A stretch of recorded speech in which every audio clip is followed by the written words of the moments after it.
వరి వేస్తున్నాం. అక్కడ వేసిన పంట వేస్తూనే ఉన్నాం, ఎప్పుడు ఏదో పంట మార్పిడి లేదు, ఏం లేదు. అప్పుడు మనము ఆ విధంగా చేసినప్పుడు మినిమం జాగ్రత్తలు తీసుకోవాలి కదా. మనము నార్మల్ వేసినప్పుడైనా నాటు వేసేటప్పుడైనా భూమిని మినిమం దానికి కావాల్సిన పోషకాలు అందించాలి. కొయ్యకాలు కాల్చేయడమే, ఆ కొయ్యకాలు కాల్చడం వల్ల భూమిలో పీచు పదార్థం ఉండదు, పోషకాలు ఉండదు, సేంద్రియ కర్బనం ఉండదు, ఏముండదు. డైరెక్ట్గా మీరు పైనుంచి అడుగుమని చల్లేది కేజీలు కొట్టేయడం, అడుగుమని చల్లేయడం, భూమిని ఎలాంటి జాగ్రత్తలు తీసుకోకుండా మీరు ఈ విధంగా చేసుకుంటే ఫేస్ చేసేటి ప్రాబ్లమ్స్ అక్కడి నుంచి మీకు స్టార్ట్ అవుతాయి. కోత కోసే వరకు కూడా ఇలాగ నార్మల్ వేసేటటువంటి రైతులకైతే ప్రాబ్లమ్స్ అయితే తప్పవు.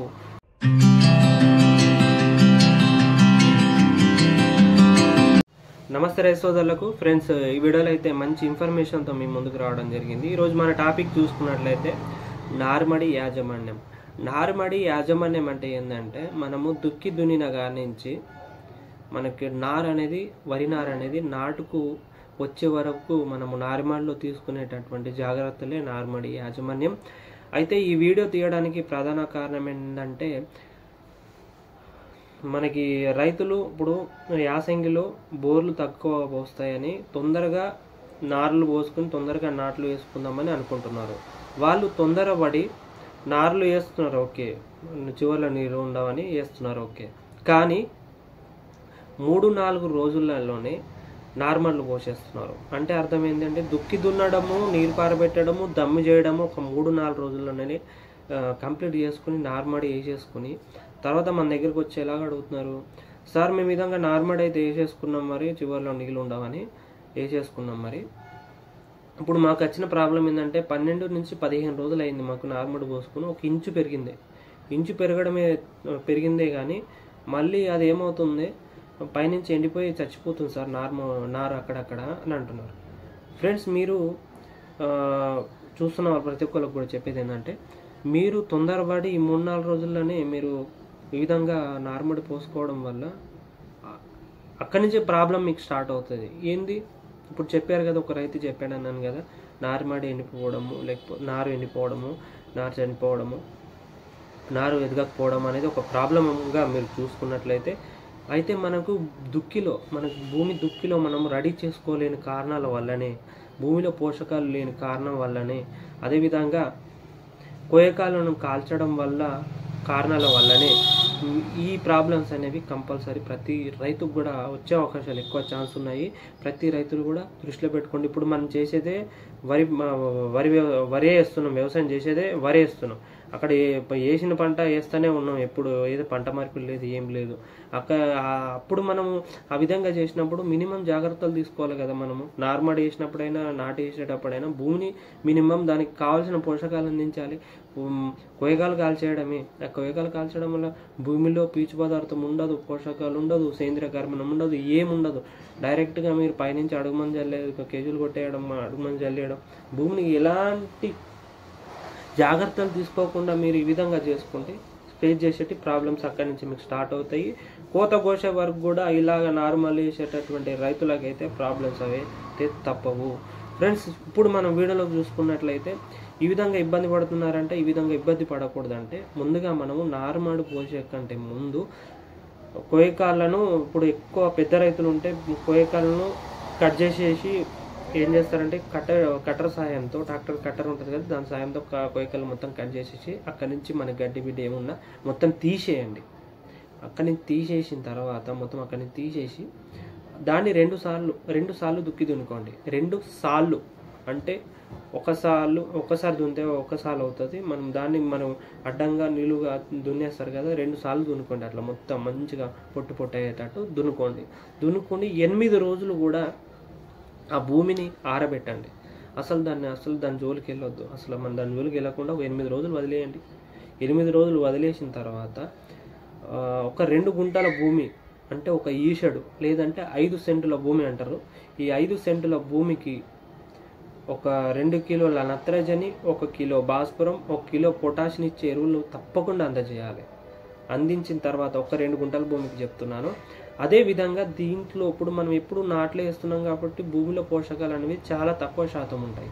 అలాంటప్పుడు పోషకాలు ఉన్నటువంటి ఎరువులను కంపల్సరీ వేసుకోవాలి. ఇది ఫార్ములా 7 కానీ, లేదంటే ఇప్పుడు మన గ్రోమర్ సెంటర్లో F20 అని ఉంటుంది. దీంట్లో 20 రకాల పోషకాలు ఉంటాయి. NPK ఉంటుంది, భాస్వరాన్ని కరిగించే ఉంటాయి దాంట్లో పోషకాలు. అలాంటిది మనం F20 అనేది కలిపి వేసుకోవడం వల్ల నీకు 20 రకాల పోషకాలు కూడా అందుతాయి. లేదని అనుకుంటే రైతులు ఏం చేస్తారంటే పశువుల ఎరువు కానీ, కోళ్ళ ఎరువు కానీ, గొర్రెల ఎరువు కానీ తప్పకుండా వేసుకోండి. ఎట్లాంటిది వేసుకుంటారు? ఇప్పుడు కోళ్ళ ఎరువు చాలామంది వేస్తున్నామని అంటున్నారు. కోళ్ళ ఫామ్కి వెళ్తున్నారు, ఈ నిన్నడదో మొన్నడదో తీసుకొచ్చేసి డైరెక్ట్గా వేసేస్తున్నారు. నారు ఇంకా నాశనం అయిపోద్ది అట్లా వేయడం వల్ల. మాగింది, 1 సంవత్సరం మాగింది వేసుకోవాలి తప్పకుండా ప్రతి రైతులు కూడా అర్థం చేసుకోండి.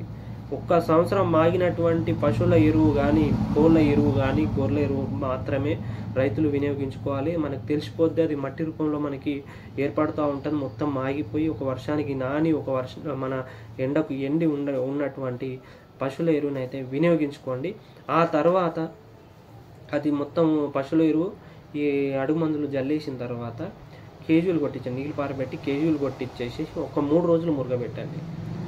3 రోజులలో మీరు ఏం చేస్తారు? నారు అనేది మీరు మురగబెట్టండి. అంటే ఫస్ట్ దొమ్ము చేస్తారు కదా, 3 రోజులు టైం ఉంటుంది కదా. ఈ 3 రోజుల్లో వడ్లు నానబెట్టడం, అంటే నానబెట్టే ముందు మన పొద్దున్న నుంచి సాయంత్రం వరకు ఎండబెట్టుకుంటాం. ఎండబెట్టిన తర్వాత వడ్లు నానబెట్టి 24 hours మండగట్టుకున్న తర్వాత మనకి మొలకెత్తిన విత్తనాలని రెండోసారి రోటావేటర్ సహాయంతో దమ్ము చేసుకొని మీరు అనేది విత్తనాలు అనేవి జల్లుకోండి.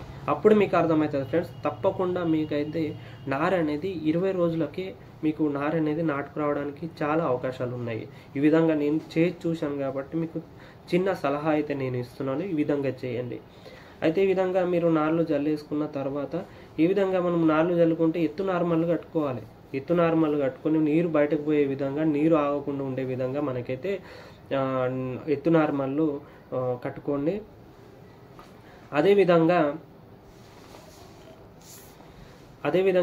రైతులు ఏం చేస్తారంటే ఇప్పుడు 15 నుంచి 20 రోజుల నారుమడి మనకు వచ్చింది, కొద్దిగా తక్కువ పెరిగింది అనుకోండి. అన్నీ చేసిన తర్వాత కూడా ఏమన్నా కొద్దిగా తక్కువ పెరిగిందంటే ఒక డిఏపి కానీ డిఏపితో పాటు యూరియా కలిపి జల్లుదామని అనుకుంటారు కదా. జల్లండి, మంచి రిజల్ట్ ఉంటుంది, ఎదుగుదల మంచిగానే ఉంటుంది. కానీ దాంట్లో కార్బనిజం, మ్యాంకోజెబ్ అయితే తప్పకుండా కలిపి జల్లుకోండి. దీనివల్ల ఎదుగుదలతో పాటు మచ్చలు, ఎండు తెగుళ్ళు లాంటివి తగ్గిపోతాయి. ఒకవేళ ఇంకొక చిన్న ప్రాబ్లం ఏంది, ఇప్పుడు రైతులు అన్నారు కదా, సార్ నేను ఇట్లా చేసిన దీనికి ఏమైనా సొల్యూషన్ ఉందా? 12 రోజుల్లో ఇట్లా 15 రోజులు అయింది, నార్మల్ కోసి నేను ఎండిపోతుంది, మనకి నారు పెరగట్లేదు అన్న రైతులకి ఏంటంటే ఎండిపోతుంది, చచ్చిపోతుంది అనుకుంటే మెటలాక్సిల్ మ్యాంకోజెబ్ అనే మందు మనకి మ్యాట్కో అని దొరుకుతుంది. మనకి గ్రోమర్ సెంటర్కి వెళ్ళిన బయట కూడా ఎండోఫిల్ దొరుకుతుంది. ఏదైనా సరే మెటలాక్సిల్ మ్యాంకోజెబ్ ఉంటుంది చూడండి, అది మనకు స్ప్రే చేసుకోండి. దాంతో మీకు ఆ నారు చావడం అనేది తగ్గే అవకాశం అయితే ఉన్నది. అదేవిధంగా జింకు లోపం ఉంటే ఇప్పుడు F20 వేసారనుకోండి, జింకు లోపం అనేది కొద్ది శాతం మీకు పోయే అవకాశం ఉంటుంది. లేదు ఇంకా జింకు లోపం ఉందా అంటే మనకి చిల్లెటెడ్ జింక్ 12% ఉంటుంది. అది పంప్కి 20-25 గ్రాములు చొప్పున మనం స్ప్రే చేసుకుంటే కంపల్సరీ మీకు జింకు లోపం అనేది సవరించుకోవచ్చు. ఒకవేళ వీళ్ళు కూడా నారు చనిపోతుందని జింకు లోపం ఉంటే వాళ్ళు కూడా ఆ జింకు అయితే స్ప్రే చేసుకోండి. కొంతమేరకు అయితే మీకు నార్లు చావడం కానీ కంట్రోల్ అవుతాయి. అదేవిధంగా నాటు వేసేటప్పుడు నాటు వేసే వారం ముందు ఏం చేస్తారంటే ప్రతి రైతులు కూడా కార్బోఫ్యూరాన్ 3G గుళికలు 2 గుంటల భూమికి, అంటే 2 గుంటలు అంటే ఒక ఈషాడు అంటే 5 సెంట్ల భూమికి 400 గ్రాముల కార్బోఫ్యూరాన్ 3G గుళికలు అయితే వేసుకోండి తప్పకుండా ప్రతి రైతులు కూడా. దీనివల్ల ఏమవుతుందంటే మనకి నారులోనే ఏదన్నా మొయ్యి పురుగు వచ్చే అవకాశం ఉంటే కంట్రోల్ అయిపోయి నాటేసుకునేటప్పుడు ఎలాంటి మొయ్యి పురుగు ఉండదు, మనకి ఇబ్బంది ఉండకుండా మనకు ముందే జాగ్రత్త తీసుకోండి. అదేవిధంగా కొంతమంది రైతులు నాకు అడిగేది ఏంటంటే, సార్ మేము వాసన గుళికలు చల్లాము, 4G గుళికలు చల్లాము, క్లోరిపైరిపస్ లాంటి మందులు కూడా స్ప్రే చేసినాం, కానీ రెప్పల పురుగు ఎక్కువ ఆశిస్తుంది సార్. మాకు 20 రోజులకే చూసుకుంటే ఈ యాసింగిలు బాగా రెప్పల పురుగు కనిపిస్తుంది. మేము ఎన్ని సార్లు స్ప్రే చేసినా లేకపోతే మనకు 3-4 రోజులు స్ప్రే చేసినా కూడా రెప్పల పురుగు చావట్లేదు, పోవట్లేదు అన్నట్టు మాట్లాడుతూ ఉన్నారు. ఇది కూడా అడిగారు రైతులన్నీ. అయితే దీనికి ఒక చిన్న సొల్యూషన్ మనకి ఏంటంటే ట్రాప్స్ ఉంటాయి. లింగాకర్షక బుట్టలు ఉంటాయి. ఆ లింగాకర్షక బుట్టలను మీరు అమర్చుకోండి ఒక 4-5 నార్మల్లో. అదేవిధంగా మోనోక్రోటోఫాస్ అనే మందు ఉంటుంది. ఈ మోనోక్రోటోఫాస్ మందును మీరు స్ప్రే చేసుకుంటే ఈ రెప్పల పురుగునైతే సమర్థవంతంగా నివారించుకోవచ్చు. దీంతోపాటు వేప నూనెని కలిపి మీరు స్ప్రే చేసుకున్నట్లయితే ఈ రెప్పల పురుగునైతే తొందరగా నివారించుకోవచ్చు. ఒకటి రైతులు దృష్టిలో ఉంచుకోవాల్సింది ఏంటంటే మందులు జల్లేటప్పుడు నీరు ఉంచుకొని మాత్రమే జల్లాలి. స్ప్రే చేసేటప్పుడు నీళ్ళు లేకుండా స్ప్రే చేయాలి. అదేవిధంగా గడ్డి మందు స్ప్రే చేసినప్పుడు ఈరోజు మనము స్ప్రే చేసినామంటే గడ్డి మందు, తుక్కంలో గడ్డి మందు నామిని గోల్డ్ కానీ టాటా కంపెనీ తారక్ కానీ స్ప్రే చేసేటప్పుడు మనకి నామిని గోల్డ్ కానీ తారక్ కానీ నార్మడి పోసిన 15 నుంచి 20 రోజుల్లో స్ప్రే చేసుకుంటాం కదా. నా గడ్డి ఉంటేనే స్ప్రే చేయండి, ఎక్కడైనా ఒకటి ఉంటే అవసరం లేదు. ఒకవేళ స్ప్రే చేసారు అనుకోండి, నీళ్ళు తీసేసి స్ప్రే చేసి తర్వాత రోజు నుంచి 24 అవర్స్ తర్వాత రోజు నుంచి అయితే కంపల్సరీ వారం రోజుల పాటు నీరు ఉంచుకునే విధంగా మీరైతే చేసుకోండి. అయితేనే మనకి గడ్డి అనేది కంపల్సరీ పోతుంది. ఓకే ఫ్రెండ్స్, ఈ విధంగా ఇలాంటి మంచి మంచి వీడియోలు మీకు కావాలనుకుంటే ప్రతి ఒక్కరు కూడా నా ఛానల్ అయితే సబ్స్క్రైబ్ చేసుకునే ప్రయత్నం అయితే చేయండి. ఇంకొక విషయం ఏంటంటే నేను కొయ్యకాలకు సంబంధించినటువంటి వీడియో కూడా నా ఛానల్లో అప్లోడ్ చేసినాను. కొయ్యకాలు కాల్చకుండా మనము ఏ విధంగా జాగ్రత్తలు తీసుకుంటే మన భూమిలో అధిక ఎరువు తయారు చేసుకుని అధిక దిగుబడి వస్తుంది అనేది నేను ఆల్రెడీ నా ఛానల్లో వీడియో పెట్టాను. లేదంటే నా డిస్క్రిప్షన్లో లింక్ పెడతాను. అక్కడి నుంచి మీరు నా ఛానల్లో పెట్టినటువంటి కొన్ని రైతులకి సలహాలు ఇచ్చినటువంటి వీడియోలు చాలా ఉన్నాయి, ఒకసారి చూడండి. ఇంకా నేను ఈ 2-3 రోజులలో సీడ్ గురించి కూడా మనకి దొడ్డు రకంకు సంబంధించినటువంటి వరి రకాలకు సన్న రకం సంబంధించినటువంటి వరి రకాలు మనం యాసంగిలో ఏవి వేసుకుంటే బాగుంటుందో కూడా నేను ఈ 2-3 రోజుల వీడియోస్ కూడా అప్లోడ్ చేస్తాను. చూస్తున్న వారు ప్రతి ఒక్కరు కూడా నా ఛానల్ అయితే సబ్స్క్రైబ్ చేసుకునే ప్రయత్నం అయితే చేయండి. Thank you friends.